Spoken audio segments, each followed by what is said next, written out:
안녕하세요. 외가 공무원에서 회계를 강의하게 된 오정화 회계사입니다. 우리 앞으로 이 기나긴 회계의 여정을 같이 따가 나가실 텐데요. 많이들 회계가 어렵다라고 하는 말씀들을 많이 하세요. 왜 이렇게 어렵냐라고 해서 보시면 전공자든 비전공자든 간에 우리가 쭉 일상생활에서 익혀왔던 용어와는 좀 다른 형태의 언어들을 우리가 회계에서 접하다 보니까 아마도 외계어 같은 느낌, 영어도 아닌 것이 영어보다 더 어렵게 느껴지는 느낌, 이것 때문에 회계가 어려운 게 아닌가라 생각이 듭니다. 그래서 수년간 제가 쭉 회계를 가르쳐 오면서 고심하다가 만들어낸 이 비기, 이게 뭐냐면 바로 회계 생초보 마인드업이다라고 하는 과정이고요. 전공자든 비전공자든 간에 기본적인 이 마인드업을 좀 제대로 다시 닦고 시작하시게 되면 회계라고 하는 늪에서 헤매지 않고 이 정갈하게 닦여 있는 탄탄대로의 길을 앞으로 여러분들이 쭉 걸어가실 수 있을 거란 생각이 듭니다. 간단하게 저를 좀 설명을 드리자면 저는 현직에서 이 회계 감사를 수행하고 여러 가지 용역이라든지 세무 컨설팅을 수행하는 현직 회계사로 7년 가까이 삼정회계법인과 삼일회계법인에서 쭉 일을 해왔었고요. 그리고 나서는 이제 삼일회계법인에서 기업 강의를 주로 하는 팀에서 기업 강의만을 전문으로 또 일을 수행을 해왔었습니다. 우연찮게 제가 의도했던 건 아니지만 삼일회계법인에서 일을 하는 중에 여러분들이 익히 아시는 재경관리사 회계관리라고 하는 국가공인자격시험에서의 출제위원으로도 쭉 일을 해왔었고요. 어쨌건 중요한 건 제가 수험생으로서 즉 이 회계학이라고 하는 이 관문을 넘어서 회계사 시험을 통과해야 되는 수험생으로서의 시절도 경험을 해봤고 현직 회계사로서도 실무를 또 진행을 해봤고 그리고 또 수험이 아닌 정말 회계를 전혀 모른다라고 하는 일반 비전공자들을 대상으로 해서 기업에서 재무교육도 제가 진행을 해봤고요. 그리고 또 이렇게 될 운명이었는지 모르겠지만 국가직 시험의 출제위원까지 다양한 형태의 커리들을 쭉 경험을 해보고 나니까 제가 생각하는 가장 아쉬웠던 점이 뭐냐면 제가 분명히 수험생 시절에 여러분들 똑같이 엎드려서 회계사 시험이라고 하는 과문을 통과할 때 회계를 공부할 때는요. 전 사실 비전공자이기도 하거든요. 그래서 회계가 굉장히 어려웠던 것 같아요. 근데 정말 울면서 등에 식은땀 흘려가면서 그 과정을 다 끝내서 돌아와서 나중에 쭉 실무하는 것들을 다 진행해보고 나니까 아니 왜 처음부터 이 최종 결과물인 회계라고 하는 것이 만들어낸 최종 결과물인 이 재무제표라고 하는 보고서를 처음부터 보고 시작했으면 훨씬 이해도 쉽고 재미있었을 텐데 왜 그렇게 접근하지를 못했을까라고 하는 이 회한 같은 게 좀 느껴지더라고요. 제가 기업에 실무를 하고 나서 재무제표가 이렇게 생겼구나라고 하는 걸 처음 맛봤었고 그리고 실제 이제 기업에 재무교육들을 하면서 많은 재무제표들을 실무 사례들을 열어놓고 강의를 진행을 해보니까 비전공자임에도 불구하고 회계를 굉장히 재밌고 즐겁게 습득하는 모습을 보면서 회계라고 하는 게 이렇게 처음부터 접근을 했으면 사람들이 훨씬 부담이 덜 했을 텐데 접근 방식이 조금 잘못됐던 게 아니냐라는 그런 이 관점들을 쭉 가지고 왔었습니다. 그래서 제가 만들어낸 게 바로 이 생초보 마인드업이다라고 하는 거고요. 그렇기 때문에 전공자든 비전공자든 간에 제가 지금부터 여러분들에게 다양한 기업의 사례들을 가지고 한번 여러분들에게 회계라고 하는 게 어떤 건지를 한번 설명을 드려볼 거고요. 어떤 분들이 제 카페에 그런 댓글들을 남기셨어요. 회계라고 하는 이 진입장벽이 높은 이 과목을 진짜 오로지 저 하나만을 믿고 시작을 했는데 이제 와서 드는 마음이 할만하구나 라고 하는 느낌. 이렇게만 따라가면 정복이 가능하겠구나 라고 하는 희망을 보면서 열심히 달리고 있다라고 하는 평들을 많이 주셨는데 제가 딱 강조드리고 싶은 게 그거예요.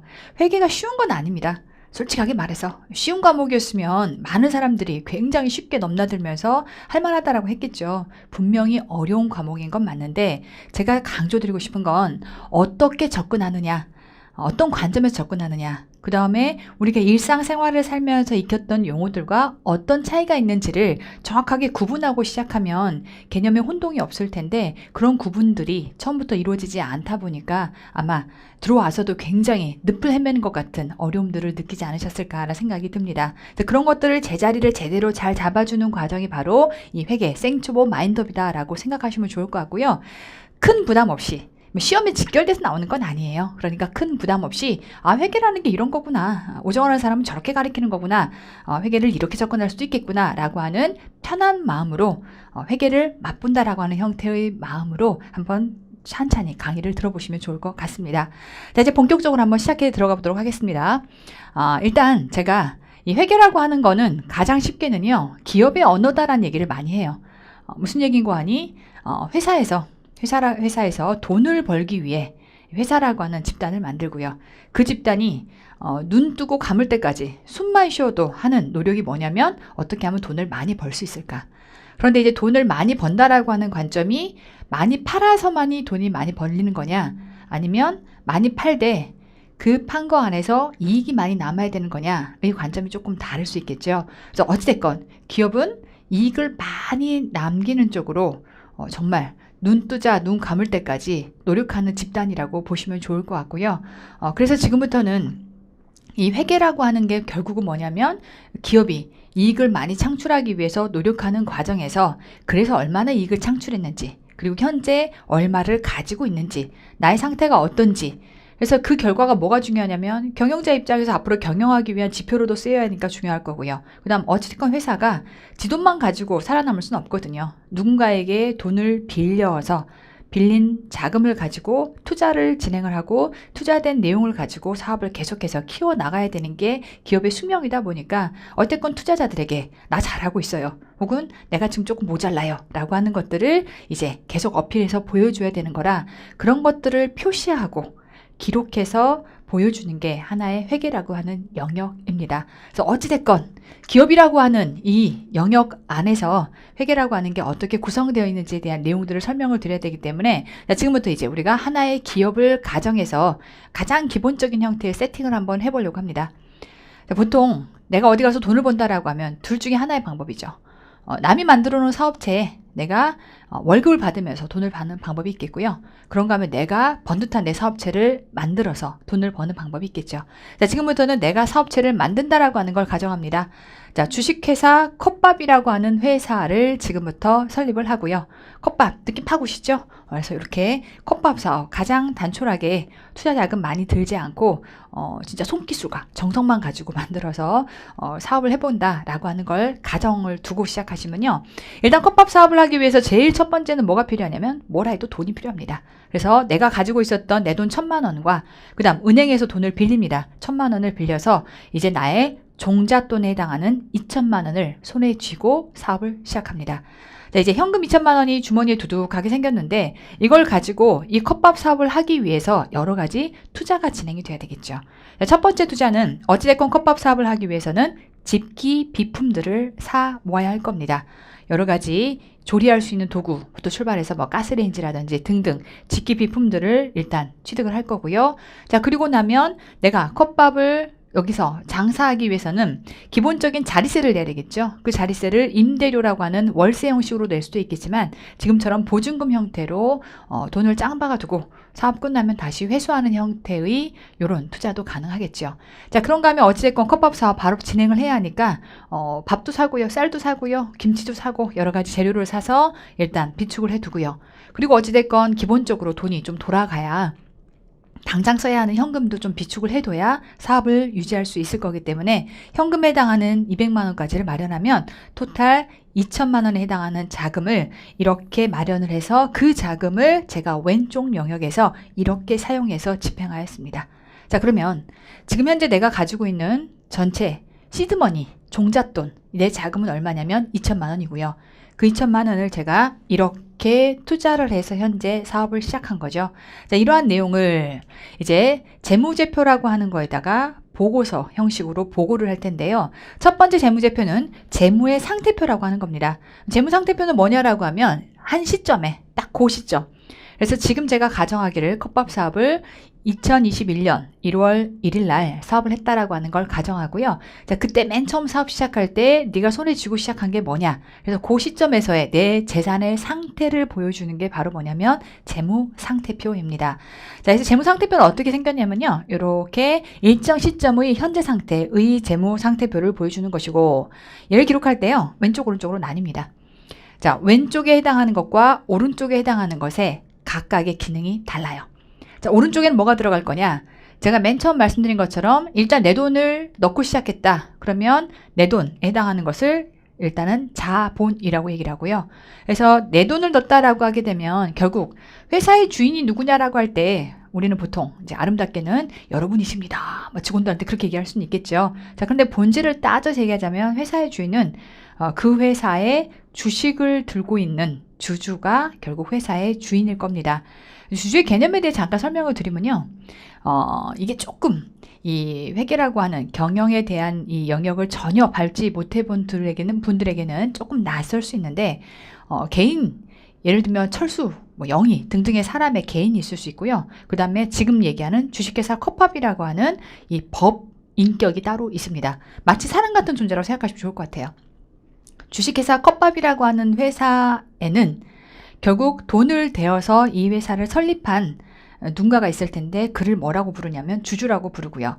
이 주주에게 그래 네가 내 돈 대서 네가 네 돈을 대가지고 이 회사를 설립한 건 알겠는데 네가 이 회사의 주주라고 하는 주인된 권리를 나타내는 증서를 하나씩 줄게 라고 해서 주권이라고 하는 것을 발행을 합니다. 주인된 권리에 대한 증서라고 보시면 좋을 것 같아요. 자, 그런데 어찌됐건 그 주권은 한 주당 1의결권을 가지고 있습니다.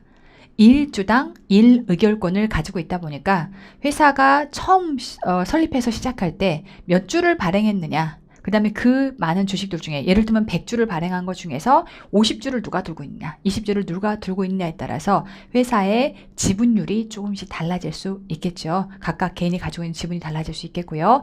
어쨌건 그 1주당 1의결권을 들고 회사의 경영활동에서 의사결정을 할 수 있게끔 권리가 주어집니다. 그래서 한 주당 1의결권이기 때문에 뭔가 의견을 모아서 결정을 해야 되는 순간에 몇 % 이상이면 그 결정이 수락되는 형태로 그렇게 상법상 규정이 만들어져 있고요. 어쨌건 기본적인 주주라고 하는 이 권리증을 주권을 가지고 이 회사의 주인된 권리로 앉아있는 집단을 뭐라고 얘기할 거냐면 주주라고 얘기할 거고요. 자, 그런가 하면 아까 은행에서 돈을 빌렸다. 그러면 아까 얘기했던 것처럼 개인의 하나의 인격처럼 주식회사 컵밥이라고 하는 이 인간 같은 이 하나의 실체가 은행으로부터 돈을 빌린 거죠. 그래서 그들은 이제 은행한테 빌린 돈은 갚아야 하는 의무가 있기 때문에 이것을 우리가 회계상에서는 부채다라고 얘기를 하고요. 결국 이 부채라고 하는 건 회사의 입장에서는 돈을 갚아야 하기 때문에 이 회사, 주식회사 컵밥을 뭐라고 얘기할 수 있냐면 채무자다라고 이렇게 얘기할 수 있겠고요. 그런가 하면 은행이 돈을 지금 빌려준 거거든요. 그래서 은행을 뭐라고 얘기할 거냐면 나중에 돈을 돌려받을 권리를 가지고 있다라고 해서 채권자라고 얘기할 수 있습니다. 그래서 결국은 회사는요, 주식회사 컵밥이라고 하는 이 하나의 실체는, 하나의 인격을 가지고 있는 얘는 뭐 사람으로서의 성격은 아니지만 사람과 비슷한 하나의 인격이 있다고 보는 거고요. 얘의 실체는요, 두 명의 빚쟁이에게 돈을 빌립니다. 첫 번째 빚쟁이는 주주라고 하는 빚쟁이, 두 번째 빚쟁이는 채권자라고 하는 빚쟁이한테 돈을 빌려서 주주라고 하는 빚쟁이한테 빌린 부분은 자본이다라고 표현을 할 거고요. 채권자라고 하는 빚쟁이한테 빌리는 부분에 대해서는 부채라고 표현을 하겠죠. 근데 각각의 성격은 조금 다르겠죠. 회사가 돈을 많이 벌어요. 많이 벌어도 결국 채권자라고 하는 빚쟁이는 딱딱 정해진 날에 이자를 받고 그리고 약속된 길에 원금을 받는 형태로 회사와의 관계가 끝날 겁니다. 그런가 하면 주주라고 하는 빚쟁이는 결국은 자기가 투자했던 모든 내용들이 대박을 쳐요. 그러면 대박친 내용 안에서 일단 채권자라고 하는 빚쟁이한테 갚고 나면 나머지는 죄다 주주의 몫이 되겠죠. 그러니까 어떻게 보면 굉장히 대박 났을 때 좋은 포지션이 바로 주주의 포지션일 텐데 반대로요. 회사가 쪽박을 차요. 갖고 있는 게 거의 빈털털이야. 그랬을 때도 채권자에게 갚아야 하는 주컵밥의 의무는 남아 있습니다. 그러니까 갖고 있는 거 탈탈 털어가지고 결국은 채권자에게 먼저 갚고 나면 나머지 잔여 부분만 주주가 나누어 가져갈 수 있기 때문에 결과적으로는 하이 리스크 하이 리턴이라고 하는 이 세상 원리에 따라 훨씬 많은 리스크를 지고 있는 게 바로 주주라고 보시면 돼요. 그래서 우리가 지금 컵밥 사업을 시작한다라고 해서 그래 그럼 나는 젊은 사장으로 지금부터 컵밥 사업을 시작해볼래 라고 해서 내가 주주야 라고 할 수 있겠지만 우리가 지금부터 이해하고자 하는 주식회사 컵밥이라고 하는 이 회사의 실체 입장에서는요, 주주든 채권자든 빚쟁입니다. 그래서 일단 그 관점을 조금 달리해서 조금 여러분들 생각을 해주시길 바라고요. 어쨌건 2천만 원에 해당하는 자금이 투자가 돼서 어떤 식으로 투자가 됐느냐라고 하는 영역을 바로 이 왼쪽에서 표현해서 보여줍니다. 그래서 우리가 왼쪽에 투자된 내역을 자산이다 라고 얘기를 하고요. 속기 자산이 뭐냐라고 하면 돈 될 거라고 생각하시면 좋을 것 같아요. 돈 될 거. 그럼 도대체 어떻게 돈이 되냐라고 할 때 자산이라고 하는 건 우리가 아까 봤던 것처럼 첫 번째 직기비품. 내가 컵밥 사업을 하기 위해서 1,300만 원을 들여서 직기비품을 삽니다. 그럼 이제 이걸 가지고 컵밥을 만들어서 돈이 되기도 하고 애따 모르겠다 팔아치워야겠다라고 하면 중고로 팔아서 돈이 되기도 하고 어찌됐건 직기비품 해당하는 1,300 자산이겠고요. 그 다음 두 번째 보증금. 돈이 될 거다라고 하는 건 보증금 짱바가 누구요? 그거에 대해서 그 자리세를 누려 쓰는 거죠. 그런데 내가 이 사업을 접겠다라고 하게 되면 다시 원 주인한테 보증금을 돌려받을 수 있는 겁니다. 그러다 보니까 이것도 돈 될 거다라고 해서 결국 내가 받을 권리를 300만큼 갖고 있는 거죠. 이 경우도 자산이다. 돈 될 거다라고 얘기할 수 있는 거고요. 그 다음 재료는요. 이것도 마찬가지로 돈 될 거다라고 할 수 있는 게 쌀이고 김치고 뭐 파고 양파고 이래요. 근데 잘 버무리면요. 맛있는 컵밥이 만들어져서 그게 돈을 찍어 오죠. 그래서 이것도 앞으로 잘 버무리면 돈 될 거기 때문에 결국 나의 자산이다라고 얘기할 수 있는 거고요. 그 다음 현금은요. 말 그대로 현금 자체가 돈이죠. 그래서 이 모든 것들을 총칭해서 우리는 자산이다라고 얘기할 수 있겠고 자산 안에서는 경영자가 이 경영을 하는 사람 입장에서 어떻게 투자해서 가지고 있을지를 결정해서 이 안을 꾸릴 수 있겠죠.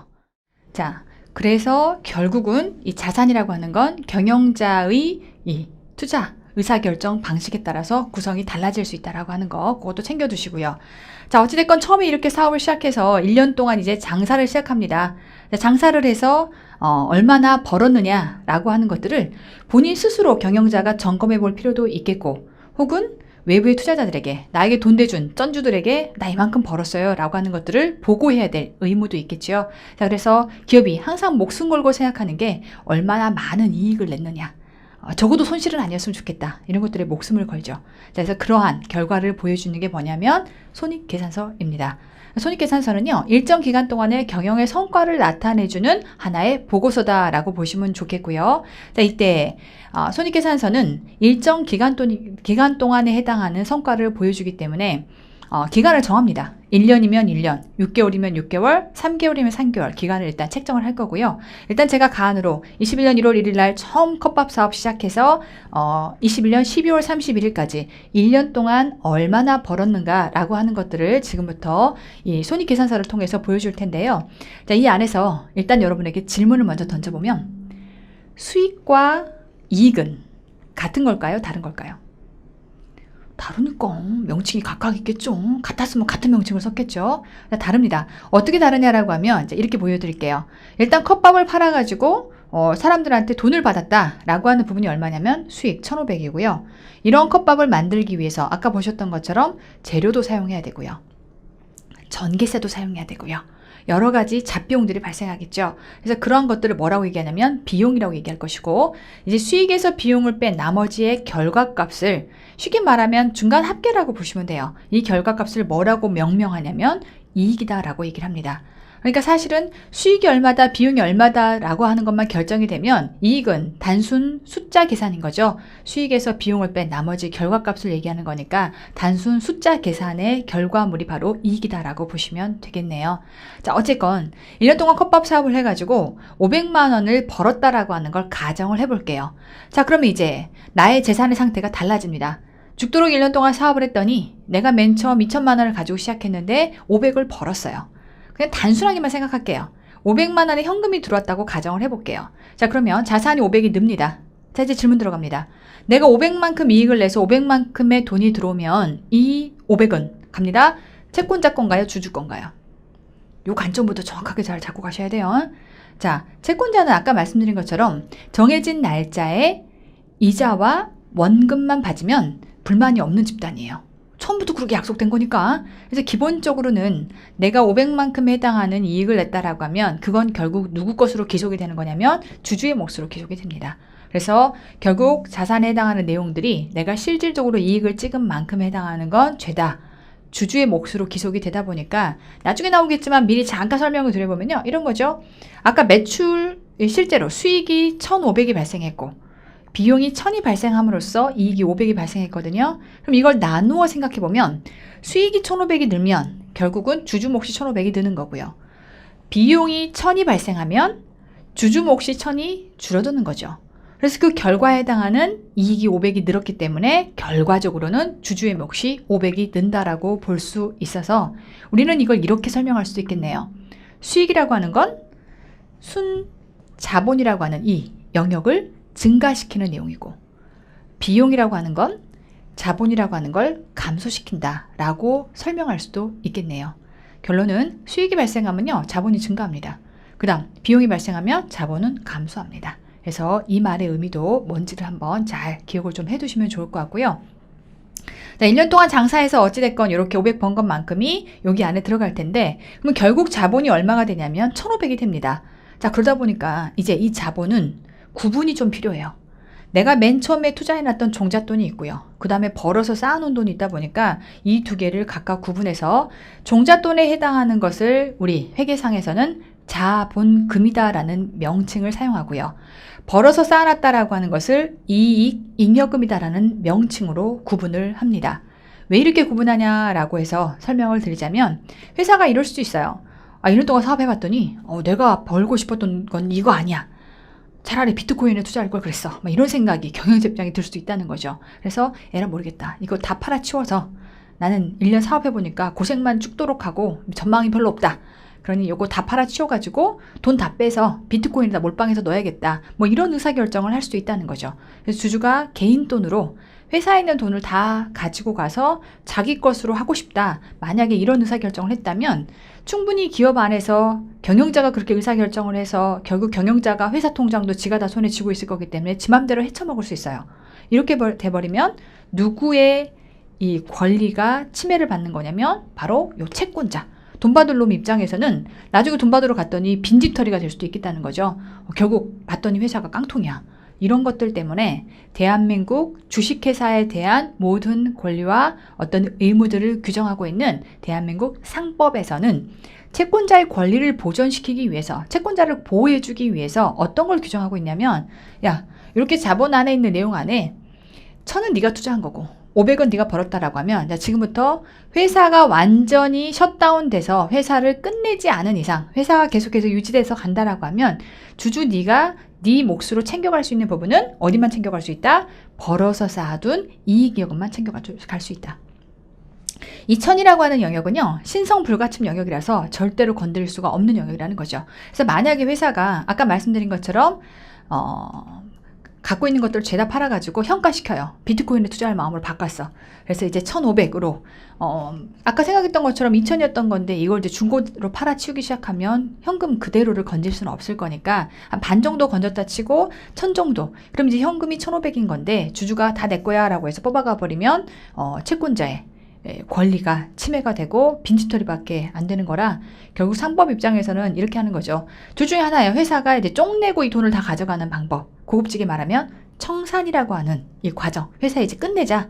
우리 묵은 관계를 청산시키자. 이해되시죠? 대화되죠? 그래서 청산하고 나서 이 돈을 가져가는 방법이 있는데 그때에도 첫 번째로 누구한테 먼저 갚아줘야 되는 거냐면 회사를 청산하는 과정에서요. 채권자에게 모두 먼저 갚아야 합니다.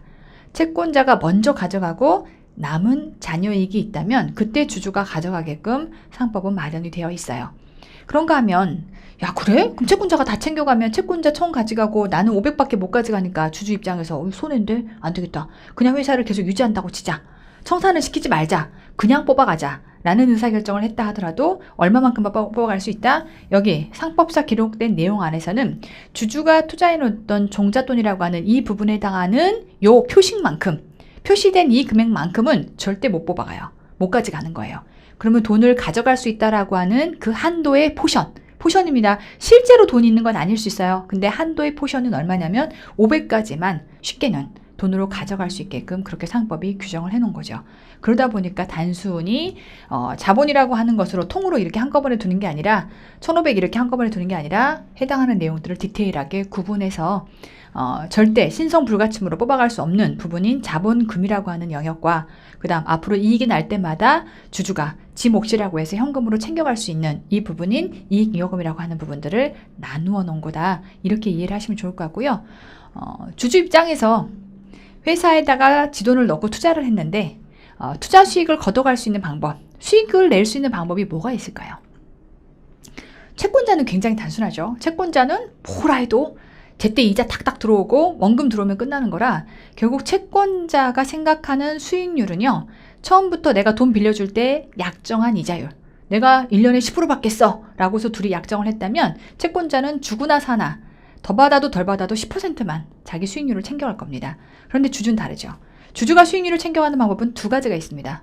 첫 번째는 회사가 실제로 이익을 많이 내서 그 이익이 여기에 계속해서 이익영으로 누적이 되면 이걸 털어가는 방식, 고급지게 뭐라고 얘기하죠? 배당이다라는 방법을 통해서 수익을 걷어갈 거고요. 그 다음 두 번째 뭐가 있을 수 있냐면 그렇죠. 내가 가지고 있는 주주의 권리증이 거래가 된다면 결국 주가라고 하는 게 형성이 돼서 거래가 된다라고 하면 주가의 시세 차익을 누릴 수 있겠죠. 내가 10만 원 주고 샀는데 회사가 굉장히 성과가 좋아서 앞으로 주가가 오를 거다라고 하는 시장의 기대 심리 때문에 예를 들면 지금 주가가 뭐 30만 원이다. 10만 원 주고 샀던 주식이 30만 원이다. 대박이죠. 그래서 그런 것들에 대한 시세 차익. 그래서 두 가지의 방식으로 주주는 수익률을 낼 수 있습니다. 채권자가 확정 수익률인 거 반면에 주주는 정해져 있는 수익률이 아닌 거죠. 그때그때 다르다라고 하는 그래서 아까 처음에 얘기했던 것처럼 하이 리스크, 하이 리턴. 대박 나면 정말 초대박인 거고요. 쪽박 나면 결국은 주주 입장에서는 그 쪽박을 다 책임을 져야 하는 형태인데 다만 오해하시면 안 되는 게 이럴 수 있어요. 회사가 안에서 쪽박을 차요. 그래서 다 팔아가지고 건질 게 거의 없어. 그렇다 하더라도 주주가 채권자에게 물어줘야 되는 건 아니에요. 기본적인 원칙은 주주 입장에서 지가 넣어놓은 돈 있죠? 이게 지가 볼 수 있는 최고의 손실인 거예요. 다른 별다른 장치가 없다면. 그래서 채권자 입장에서도 어느 정도의 리스크는 지고 있다고 보셔야겠죠. 회사가 쪽박이어서 기본적으로 채권을 먼저 갚아야 하는데 그도 갚을 상황이 안 된다라고 하면 채권자도 리스크 상황에 앉아 있는 거고요. 어쨌건 주주 입장에서 어떻게 보면 이 손실에 대한 최마지 베이스가 있는 거죠. 최대한의 손실은 채권자한테 갚아줄 것까지를 지 손실로 보진 않고요. 지가 투자한 것만 까먹어서 0이 되면 거기까지가 주주가 볼 수 있는 맥시멈 손실이라고 보면 됩니다. 그래서 이런 형태의 주식회사가 가지고 있는 성격을 조금 여러분들이 이해를 하고 계셔야 앞으로 기업을 보는 데 있어서 재무제표를 보는 데 있어서 여러분들이 훨씬 더 능숙하게 재무제표를 볼 수 있지 않을까 해서 제가 간단하게 한번 설명을 드려봤습니다. 자, 그런가 하면 이럴 수 있어요. 제가 앞에서는 수익이 1,500이 발생하고 비용이 1,000이 발생해서 이익이 500이 발생하는 상황을 가정해서 설명을 드렸지만 반대로 상황이 바뀌어서요. 수익이 1,000이고요. 비용이 1,500이에요. 그럼 이제 뭐가 되죠? 이익이 아니라 망했다 손실 500이 돼야 되겠죠. 그래서 손실이 이제 500만큼 발생하는 상황을 가정을 해보면 앞으로 이제 우리끼리의 약속입니다. 회계상에서는 항상 마이너스에 해당하는 것들은 가로로 표시를 합니다. 그래서 가로로 표시가 되어 있으면 마이너스 금액이구나 이렇게 이해하시면 좋겠고 어쨌건 1,000만큼 벌었는데 1,500을 썼어요. 망했다 500만큼의 손실이 발생합니다. 자 그럼 이제 이게 재무제표 어떻게 들어갈 거냐라고 했을 때 500만큼에 해당하는 손실이 발생했다면 결국은 갖고 있는 자산을 다 써가지고서 소진하고 원래 2,000이었던 거에서 지금 결국 500만큼 까먹은 형태가 됐다는 거죠. 500만큼 까먹은 형태라 자산은 1,500밖에 안 남은 거고요. 그럼 이제 이 안에서 나의 이익이 아닌 손실이 500만큼 들어오는 상황이 될 것이고 그때 이제 요 가로로 500만큼 이익이익이라고 하는 포션 안에 마이너스 500이 쌓일 텐데 이걸 고급지게 뭐라고 바꿔서 표현하기도 하냐면 결손금이라고 표현하기도 합니다. 그래서 이익이익은 사실은 플러스 이익들이 누적되어 있을 때 그걸 표현하는 방식이고요. 결손금이라고 하는 건 마이너스 손실들이 이제 들어와서 누적이 되다 보면 어느 순간 제로 베이스에서 마이너스가 기록되는 상황이 생길 수 있거든요. 그 경우를 결손금이다라고 부른다라는 것까지 좀 챙겨두셨으면 좋겠습니다. 자, 지금까지가 우리 회계상에서 얘기할 수 있는 가장 기본이 되는 자산, 부채, 자본 그리고 수익과 비용이다라고 하는 5가지에 해당하는 요소에 대해서 가장 기본적인 개념들만 한번 설명을 드려봤고요. 제가 아까 맨 처음 말씀드렸던 것처럼 처음부터 재무제표를 보고 시작했으면 훨씬 회계가 이해하기 쉬웠을 텐데 정말 늪에 빠진 것 같은 느낌 말고 탄탄대로로 내가 열심히 할 의지만 있다라고 하면 뚫고 갈 수 있는 길이 보이는 그런 학습을 할 수 있었을 텐데 라고 하는 아쉬움에 제가 맨 처음 이 생초보 마인드 회계학을 만들어낼 때는 기업의 사례, 말 그대로 여러분들의 실제 재무제표가 어떻게 생겼는지에 해당하는 것들을 볼 수 있게끔 그렇게 한번 구성을 해 봤습니다. 그래서 지금부터는 회사의 실제 사례를 가지고요. 우리가 직접 재무제표를 한번 보면서 회계라고 하는 것들이 이런 거구나 라고 하는 것들을 맛보실 텐데요. 저는 항상 요거 시작하기 전에 여러분한테 이런 설명을 드립니다. 만약에 여러분한테 우리 자동차를 한번 만들어 보자 라고 했으면 어떻게 될까요? 둘이 이제 막 머리 붙잡고 앉아서 엔진은 뭐가 들어가야 되고 배기통은 어떻게 돼야 되고 안에서 출력 장치는 어떻게 될 것이며 정말 알 수 없는 이 공돌이의 세계에서나 쓸 법한 언어들을 하나씩 익혀가면서 굉장히 고심하며 힘들어할 겁니다. 그런데 반대로 바꾸어서 자동차를 운전해 봅시다 라고 하면 어떻게 될까요? 자동차를 운행해 봅시다.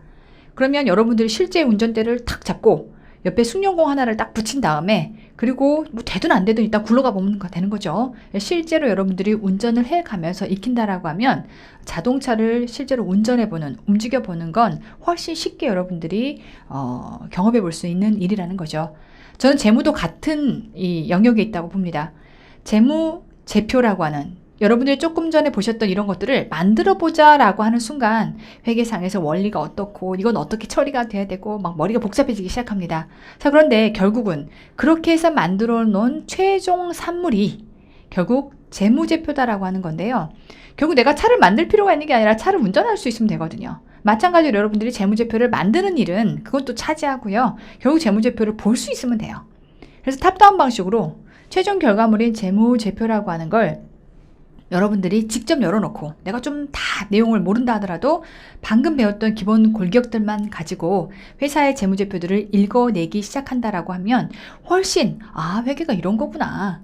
정말 뜬구름지 않는 얘기 같은 내용들이 이렇게 지금 표현되어 있는 거구나 라고 하는 것들을 훨씬 여러분들이 쉽게 적용해서 익힐 수 있지 않을까라는 생각을 항상 합니다.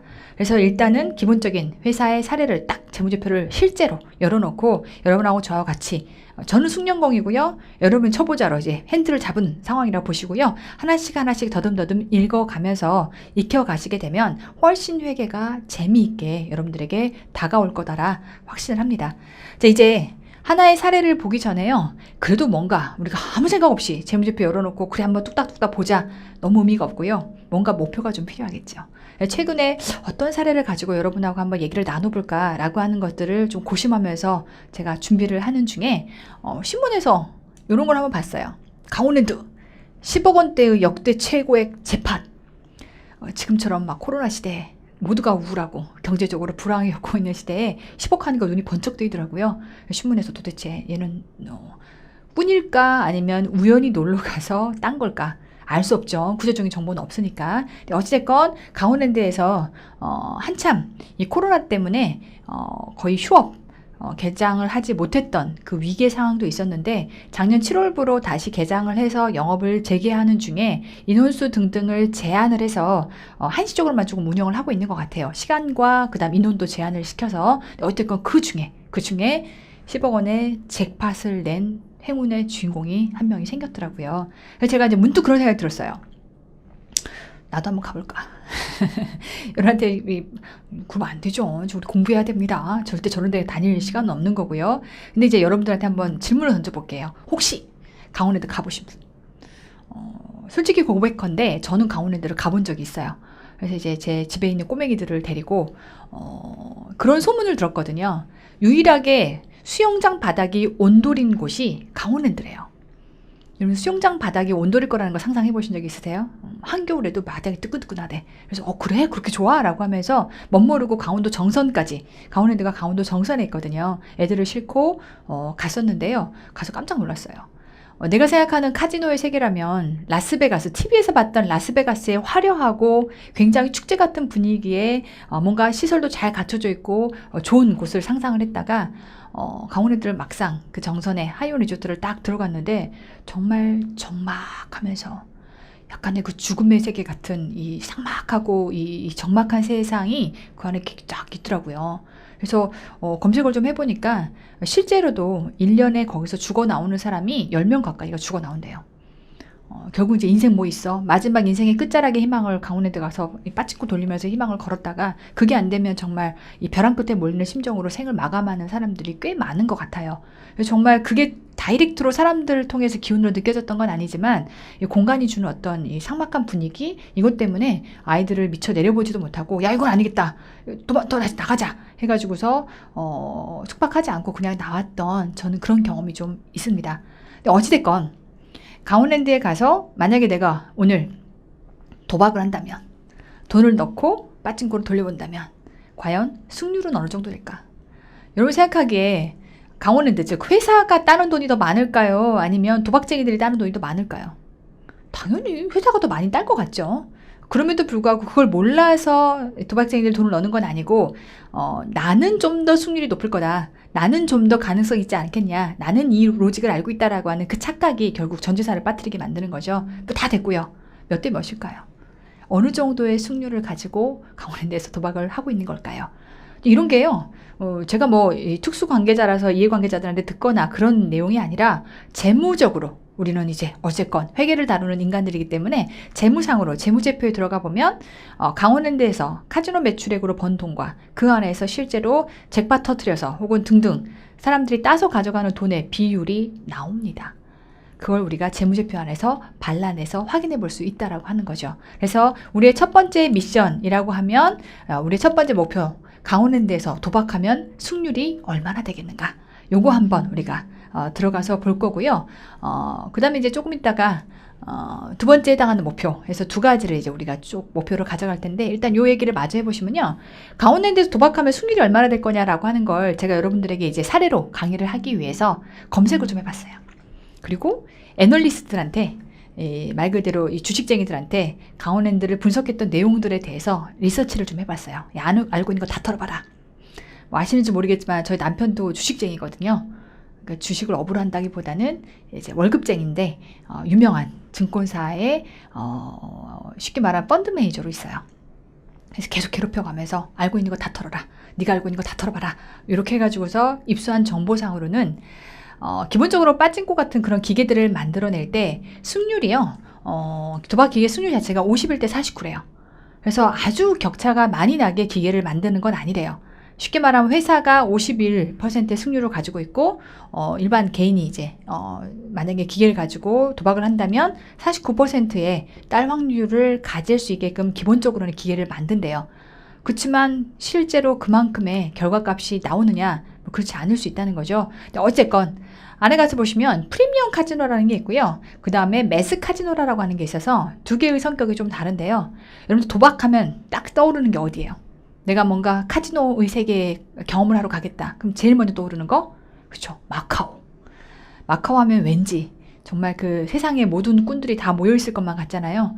여러분들 생각하는 그 도박 제일 잘하는 사람 누구예요? 이병헌? 올인?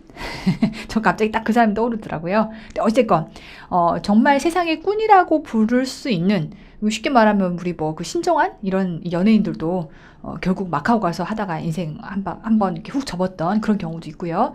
꾼들이라고 하면 전부 다 선수들이 모여 들어가 있는 게 마카오죠. 어떻게 보면. 그래서 마카오 같은 경우는 좀 예를 들면 도박을 한다는 놈들이 다 모여요. 고수들이 모이는 거죠. 그러다 보니까 아무래도 그런 프리미어 카지노 같은 경우는 이 꾼들이 딸 확률들이 굉장히 높대요. 그래서 회사와 도박쟁이들의 승률로 따지면 도박쟁이들의 승률이 굉장히 더 높은 건 아니겠지만 일반 카지노보다는 높다는 거죠.